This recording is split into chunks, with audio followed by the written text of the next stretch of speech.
But I love the Final Four announcer nostalgia with you. Wax a little bit on some nostalgia while we have a couple of moments. Yeah, we did this with the Super Bowl, and it's a lot different when you look at the Final Four history of announcers, TJ.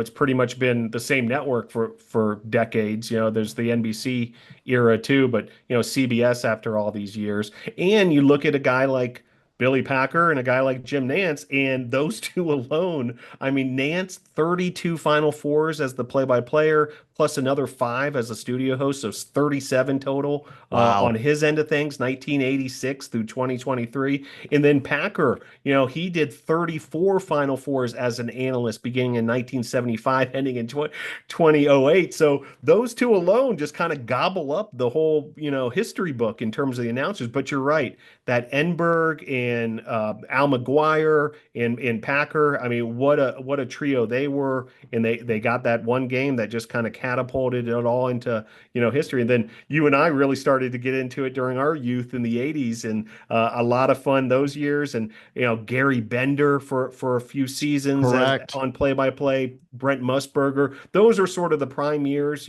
for me as far as really getting into sports and also college basketball as a kid. But at the same time, you could argue, that was the zenith of college basketball in terms of, the drama, the quality of the matchups, the personalities, the coaches, the brands, all these things.